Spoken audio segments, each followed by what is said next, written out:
Ordered to move or face Israeli bombings, people in Jabalia and northern Gaza are being forcibly displaced once again, as Israeli forces surround the densely populated refugee camp and intensifying their attacks. Many Palestinians say they have been separated from their families after Israeli soldiers stormed their shelters and detained dozens of men. The Israeli tanks besieged the area and forced us all out of the school. They detained me and warned all women to leave in groups. We left everything behind, even baby milk. Northern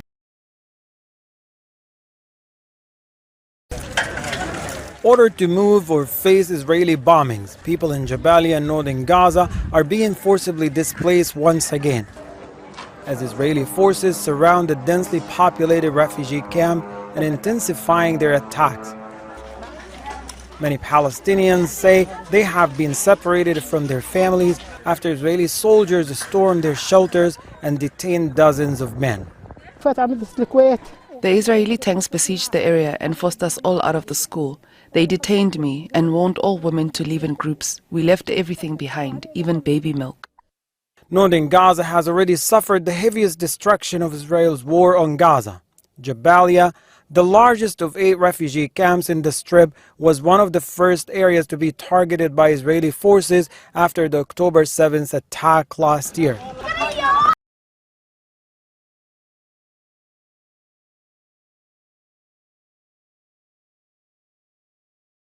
The Israeli military has released footage showing what it said were people evacuating northern Gaza.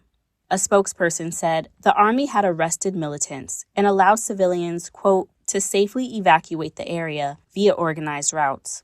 However, Palestinians described it to the Associated Press as forced displacement.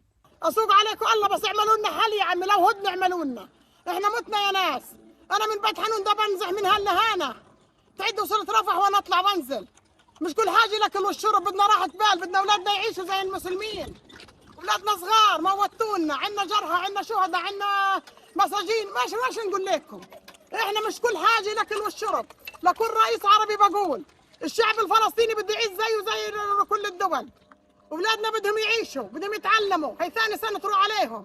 Northern Gaza has suffered the heaviest destruction of the war and has been encircled by Israeli forces since late last year.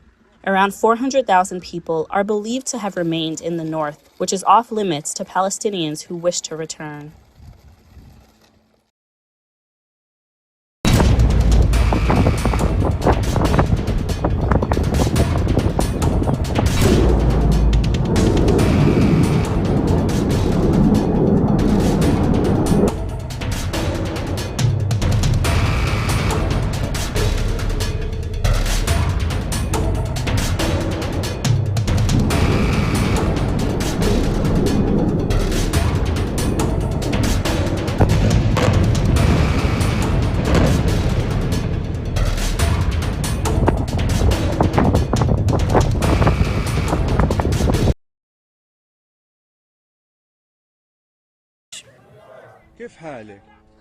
In central Gaza, a young girl carries her little sister on her back, one foot wrapped in bandages. She was hit by a car and cannot walk. I am going to our shed. I am very tired. I have been carrying her for an hour and cannot walk any longer. Barefoot, exhausted, and alone on the side of the road. The offer of a ride back to the refugee camp where they live from a stranger. At any other time, it might be a parent's worst nightmare. But for a child living through a war, it is a small relief.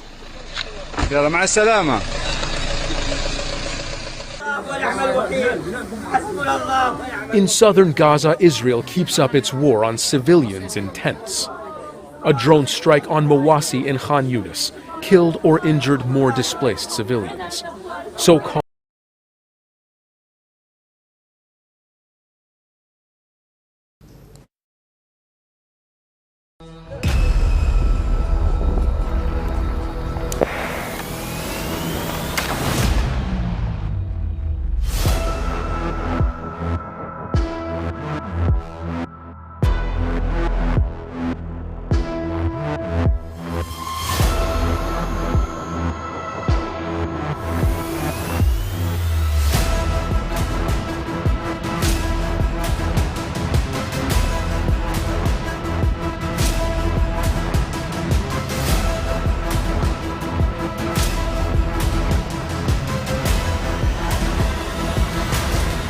what Israel tried to achieve on Friday when they released the video of Yahya Sinwar's final moments.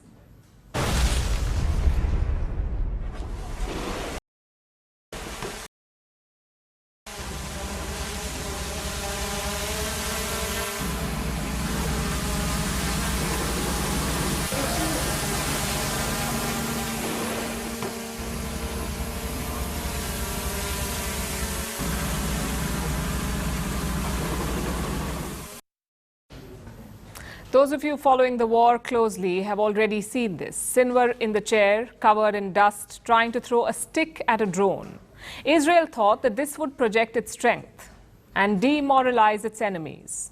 But the opposite happened. Israel's enemies thought that Sinwar's last moments were inspirational. He was wearing the symbolic Palestinian keffiyeh scarf. His arm was injured, but he was still defiant, still trying to attack the high-tech Israeli enemy. That is how Hamas is choosing to interpret Sinwar's death. So in terms of the narrative war, releasing Sinwar's video was a self-goal by Israel. And now they're in damage control mode. Before his death video, what had Israel been saying about Yahya Sinwar? They portrayed him as a coward, lurking in the tunnels, protecting himself with human shields, while ordinary Palestinians paid the price for his actions. That was the original Israeli narrative. And now they're trying to reinforce it. Tonight we are declassifying footage of Sinwar from just a few hours before the October 7th massacre. Israeli forces continue to intensify their campaign in northern Gaza, attempting to forcibly expel Palestinians from their homes and shelters. Despite the heavy use of lethal force in a severe siege that has cut off access to food, water, and medical aid for 17 days, many Palestinians remain in shelters, resisting the occupation. In a tragic incident, a strike on a so-called humanitarian zone in Khan Yunis earlier today killed 2 people, including a child. Kamal Adwan Hospital is also running out of shrouds to cover the dead, and shelters and schools housing displaced Palestinians are being bombed. The day saw dozens of Palestinians killed as Israeli forces targeted civilians attempting to flee Jabalia and others as they sought water. In another raid, Israeli forces arrested men from shelters, adding to the already precarious situation for those displaced.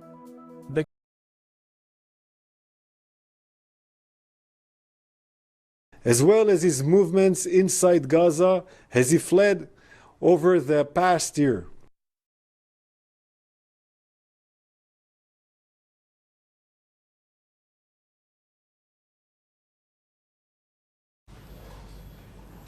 That was allegedly footage from October 6, 2023. That's last year, October 6th, the night before the Hamas attack on Israel took place. Sinwar is seen preparing to live underground. He's moving supplies, water bottles, pillows, and mattresses. He's taking his wife and children into an underground shelter.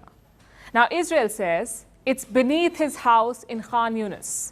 So they claim that he was hiding in a bunker just hours before the October 7th attack. Why is Israel releasing this footage now, more than a year after it allegedly happened? Well, to reinforce their original narrative that Sinwar was a coward who protected himself and his family and let ordinary Gazans die. Israel also highlighted some other things.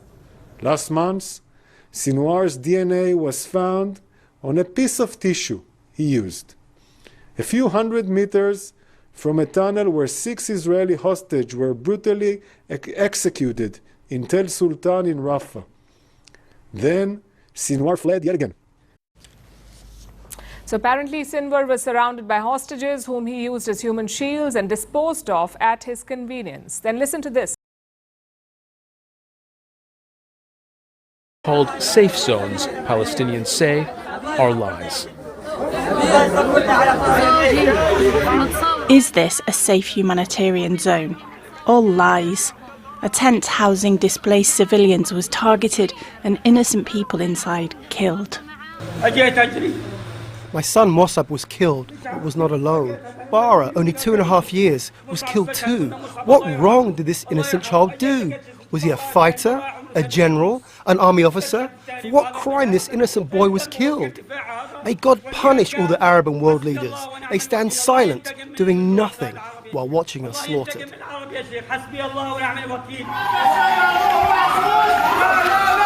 Nowhere is safe in the Gaza Strip, but right now, nowhere is more dangerous than northern Gaza, under Israeli siege for more than 2 weeks. Scenes in Jabalia after Israeli artillery hit a group of people leaving the area. All seemingly civilians trying to collect water for the journey. The Kingdom of Saudi Arabia has condemned the Israeli shelling of homes in Beit Lahia and the settlers' storming of Al-Aqsa Mosque's courtyards, calling for an end to the violence and occupation.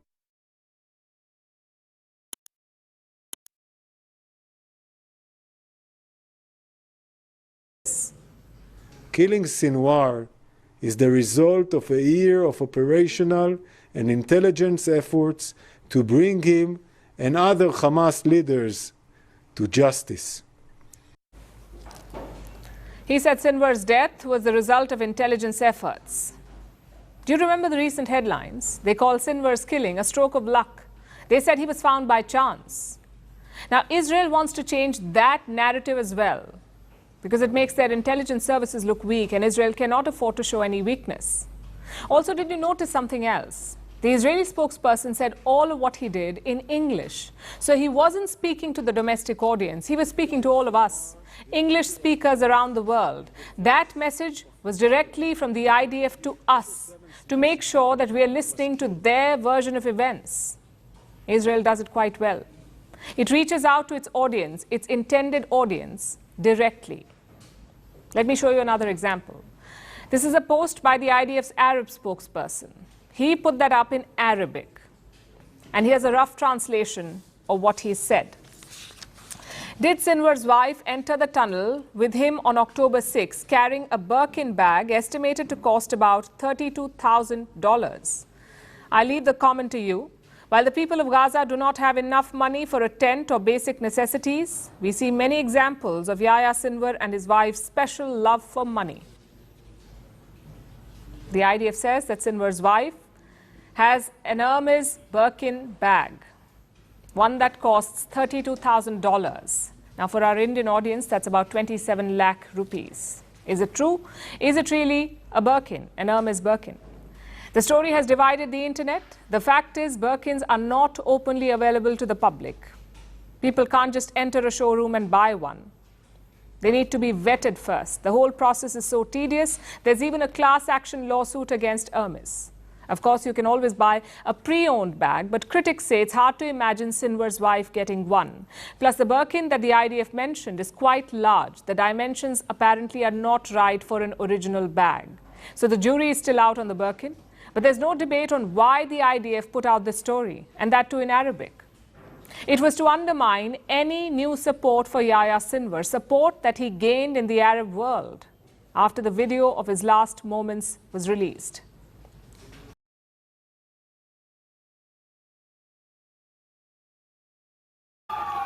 Most of the victims are children. What is happening in the north is nothing short of a campaign of elimination, masquerading as a so-called evacuation.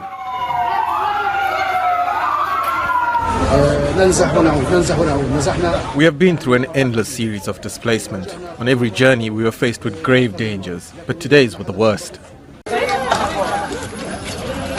Palestinians in northern Gaza describe scenes of terror.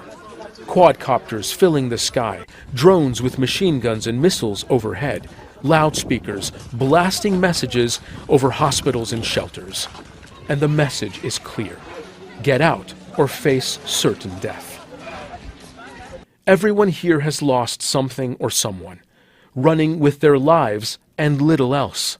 From one hospital or shelter to the next, from one Israeli attack to the next, with no end to the war in sight.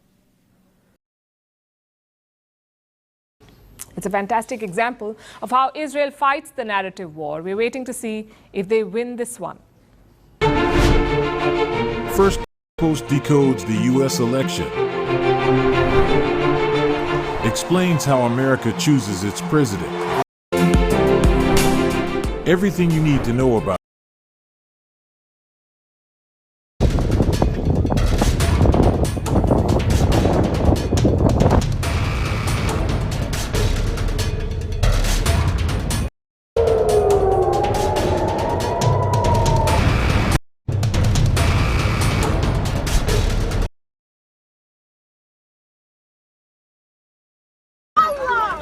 Palestinians here who have been repeatedly displaced and have been sheltering in schools say they have nowhere else left to go.